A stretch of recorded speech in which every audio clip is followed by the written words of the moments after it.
retour dans l'Africa Newsroom, notre plateau est toujours au complet avec nous, nos éditorialistes Jean-Marie Bitomo et Malik Acher.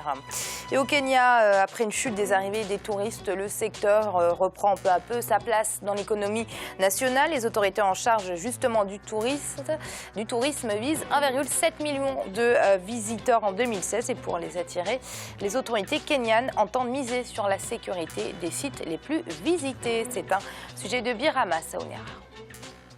Au Kenya, le secteur touristique renoue avec la croissance après plusieurs mois de baisse. Le tourisme est une source importante de rentrée des devises pour ces pays de l'Afrique de l'Est. Selon les acteurs du secteur, les recettes touristiques devraient passer à 100 milliards de shillings en 2016 contre 84,6 milliards de shillings en 2015. Le Kenya possède des plages bordées de palmiers et de nombreux sentiers safari. Nous avons vu que la source des tendances du marché a changé parce que nous avions exclusivement des touristes européens qui venaient du Royaume-Uni, de l'Allemagne, de la France et de l'Italie. Aujourd'hui, nous avons les États-Unis et ce qui est très impressionnant parce que nous avons un vol direct vers les États-Unis. Nous constatons ainsi que la clientèle américaine a beaucoup amélioré nos recettes touristiques. Beaucoup de visiteurs sont attirés par les safaris dans les camps de luxe dont dispose le Kenya. Les principales attractions sont les éléphants, les rhinocéros, les léopards, les lions et les buffles. Au cours des 6 premiers mois de 2016, les arrivées des touristes ont augmenté de 15%. Selon les autorités kenyanes, ces taux devraient dépasser les 20% d'ici la fin de l'année 2016. Le Kenya est un grand pays qui a besoin d'un nombre important de touristes. Nous avons la capacité d'accueillir jusqu'à 5 millions de visiteurs et cela pourrait contribuer à l'essor économique de notre pays. Imaginez, avec 1 million d'arrivées, cela a contribué à 14% du PIB. Qu'est-ce qui pourrait se passer si nous arrivions à enregistrer 3 millions de personnes par an? Le Kenya avait également encouragé l'organisation des événements d'envergure internationale ou continentale, et c'est là pour un seul objectif, attirer le visiteur et les investissements dans le secteur du tourisme. Alors le nombre d'arrivées au Kenya a chuté de plus de 60%, messieurs, depuis 2011 du fait de la montée de l'insécurité par les Shebabs. Une seule solution donc pour inverser la donne, Jean-Marie, bien évidemment, c'est sécuriser le territoire. Sécuriser le territoire tout simplement parce que nous avons vu dans le reportage, Amira, vous voyez la contribution du tourisme, si vous voulez, dans l'économie kenyane, qui n'est pas négligeable, qui est de l'ordre de 15%. Ils escomptent monter jusqu'à 20%. Je l'ai toujours dit sur ce plateau, c'est-à-dire le tourisme est souvent négligé par les États africains alors qu'on a encore, c'est-à-dire toute notre nature et tout ce qui s'ensuit pour pouvoir attirer des touristes. Donc le Kenya a mis en place une dynamique, c'est-à-dire qui est relativement simple, c'est de récupérer, comment dirais-je, les touristes qui ont été perdus durant tout ce dernier temps où vous avez eu les attentats qui ont eu lieu à Nairobi et un peu partout dans le pays, qui ont fait en sorte que tout à coup, si vous voulez, vous avez le flux des touristes qui a été coupé.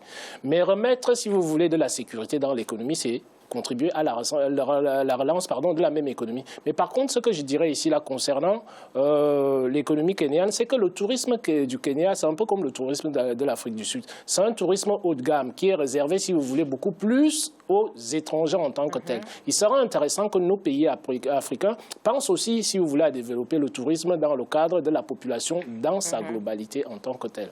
Je pense que le pays gagnerait énormément en termes de recettes. Alors Malik est responsable de l'Office du tourisme, table précisément sur une hausse annuelle de voyageurs de 18,2 points d'ici à la fin de l'année, une ambition à laquelle on peut croire quand on voit que le nombre de visiteurs augmente quelque peu depuis quelques mois justement. Oui, et puis parce que l'objectif est à court terme. On est déjà au mois d'octobre, donc ce n'est pas un objectif qui est insurmontable. Maintenant, comme vous le savez, Jean-Marie vient de le dire, la sécurité joue un rôle important dans la psychologie, je dirais, du touriste. C'est-à-dire qu'un touriste, quand il part en vacances, il cherche un lieu sûr. Et malheureusement, c'est vrai que l'attaque horrible du centre commercial de Nairobi a vraiment impacté négativement le tourisme kényan. Donc, la sécurité, c'est la première clé du développement. Espérons que le pays ne revive pas ces attaques des Shebabs. Alors pour atteindre cette ambition à augmenter le nombre de voyageurs, le pays devra également regarder de très près sa compagnie aérienne, puisque rappelons-le c'était hier, l'association des pilotes de Kenya Airways appelée à la grève pendant une semaine. Les pilotes demandent la démission du président du conseil d'administration et qu'il reproche son incapacité à sortir Kenya Airways de la tourmente, puisque la compagnie a enregistré une perte record d'environ 230 millions d'euros l'année dernière. Des mesures ont été prises, comme la réduction de la flotte, et pourtant il faut toujours 270 millions d'euros, Jean-Marie, 270 millions d'euros d'investissement pour sortir Kenya Airways de cette crise financière. Et il faudra les trouver si Kenya entend dynamiser son secteur touristique. Tout à fait. Il me souvient que ce sujet-là, je pense que c'est avec vous qu'on l'avait déjà abordé sur le plateau ici, là, le sujet de Kenya Airways. Tout simplement pourquoi? Parce que les pays africains, c'est-à-dire aujourd'hui, on a ce qu'on a appelé, c'est-à-dire dans le langage international, l'open sky. Donc, l'Afrique est le pays dans lequel vous aurez le trafic le plus important dans les années à venir. Donc, vous avez pratiquement toutes les compagnies qui se positionnent. Pouvoir trouver des fonds comme cela, Kenya Airways, il faudrait qu'ils adoptent, comment dirais-je, le même business model qu'à Ethiopian Airlines pour pouvoir se relever. Tout simplement pourquoi? Parce qu'on sait que, c'est-à-dire, l'aéronautique est très très coûteuse comme activité en tant que telle. Donc, il est important que la société puisse rationaliser ses dépenses, comme l'a fait Royal Air Maroc à un certain moment, c'est-à-dire dédier des pôles d'activité bien spécifiques aux spécialistes et non pas essayer de tout faire en même temps. Et à partir de là, je pense qu'on pourra relancer la compagnie aérienne parce que les investisseurs étrangers y trouveraient un retour sur investissement. Et les autorités kenyanes ont d'ailleurs mis en place plusieurs mesures afin de relancer, de redynamiser ce secteur touristique. L'une d'elles a été de concevoir un plan marketing conjoint avec l'Ouganda et le Rwanda afin de vendre les 3 destinations comme une seule, une preuve que la coopération régionale est parfois la seule solution. Pourquoi pas? Ça permettra justement d'étendre ce marché, de vitaliser cette compagnie aérienne. Vous savez, la compagnie aérienne, c'est l'étendard d'un pays. Dès lors que vous avez une compagnie qui ne va pas très bien, le tourisme ne va s'en ressentir que diminuer. Donc, les mauvaises stratégies qui ont été prises par le passé font qu'aujourd'hui, cette compagnie est en échec. On espère que la relance du tourisme et puis de bonnes décisions permettra à Nairobi de revenir un hub, parce qu'il a cette capacité de devenir un hub en Afrique de l'Est. Et le procès du leader du mouvement étudiant contre la hausse des frais universitaires a débuté en Afrique du Sud. Il a comparu, c'était ce lundi 17 octobre, au tribunal de Johannesburg. Des centaines d'étudiants ont manifesté leur soutien à leurs camarades et s'activent pour sa libération. Ils dénoncent un procès qu'ils qualifient d'arbitraire. C'est un sujet de Birama Saonera. En Afrique du Sud, le leader du mouvement étudiant contre les inscriptions payantes à l'université du Witwatersrand a fait face à la justice.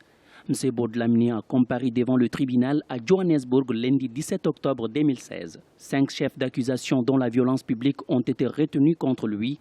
Pour ses camarades, les méthodes des autorités rappellent l'apartheid. Quand on regarde la façon dont les leaders étudiants sont traités à travers le pays, il semble qu'il y a une stratégie très calculée par l'État de garder le leader étudiant aussi longtemps que possible afin de tuer le mouvement. Nous avons une stratégie très claire. Nous savons que l'éducation pour tous est possible. Pour l'année académique 2016-2017, le gouvernement sud-africain a approuvé le 19 septembre 2016 une augmentation de 8% des frais universitaires. Une décision critiquée par des groupes d'étudiants à travers le pays. Depuis plusieurs semaines, des heurts entre forces de l'ordre et étudiants sont permanentes sur le campus de l'université du Witwatersrand à Johannesburg. La façon dont nos campus ont été militarisés signifie que nos universités ont été transformées en zone de guerre et nous ne pouvons pas en bonne conscience revenir en classe et faire nos examens dans ces conditions. En 2015, des semaines de manifestations violentes ont forcé le président Jacob Zuma à supprimer les frais d'inscription universitaire pour l'année académique. Aujourd'hui, les organisations étudiantes dénoncent une augmentation intenable de ces mêmes frais. Elles accusent les autorités d'exclure des fait les étudiants les plus pauvres. Malik, en off, vous me faisiez part de votre déception quand vous regardiez l'Afrique du Sud.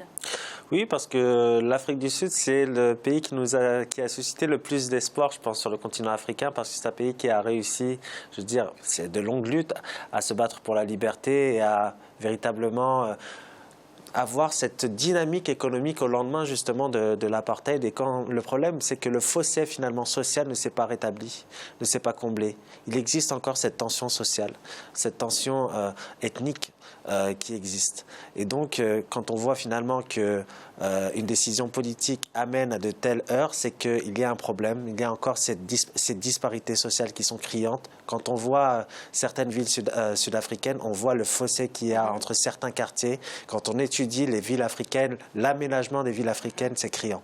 Oui, cette tension sociale qui est un peu bouillante en Afrique du Sud, Jean-Marie, c'est comme si on était sur un volcan qui pouvait exploser à tout moment.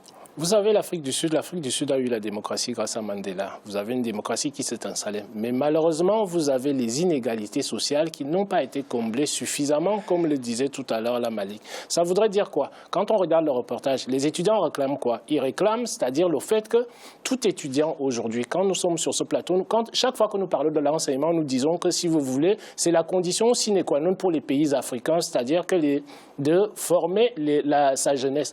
Et quand vous avez une partie de la population qui est exclue du système éducatif, tout simplement. Pourquoi? Parce que les familles sont tellement pauvres qu'elles ne peuvent pas contribuer aux frais de scolarité. C'est tout à fait logique. Moi, quand je vois ce que je vois ici, là, qu'on arrête un leader étudiant, ça me rappelle les heures sombres de l'Afrique du Sud. Steve Biko a été tué tout simplement. Pourquoi? Steve Biko, c'est une des personnes, c'est-à-dire avec Mandela, qui a fomenter les soulèvements, si vous voulez, du peuple noir en Afrique du Sud en tant que tel, justement, pour essayer d'aider Mandela là où il était. Que j'ai une Afrique du Sud noire aujourd'hui qui traduit en justice un leader étudiantin, ça me rappelle malheureusement l'histoire de Steve Biko. Malheureusement pour le bonhomme, il en est mort en prison par le biais de la torture. Mais je pense que l'Afrique du Sud doit plutôt aller vers une éradication, c'est-à-dire de la pauvreté, permettre à l'ensemble de la population qui en a été écartée de pouvoir participer au système économique. Tant que l'Afrique du Sud ne réglera pas ces problèmes-là, ça c'est un problème qui est général, comme vous l'avez souligné, Amira, tout simplement. Pourquoi? Parce qu'on a vu les mineurs, par exemple. Jean-Marie, merci pour vos analyses. Merci Amira et bonsoir à tous nos téléspectateurs et téléspectatrices. Merci à vous également, Malik. Ce fut un plaisir, Amira, et à très bientôt. Vous l'aurez compris, c'est la fin de cette émission, mais l'Africa Newsroom, ce n'est jamais fini. On se retrouve demain pour une nouvelle émission, cette semaine consacrée aux startups africaines. Merci de votre fidélité.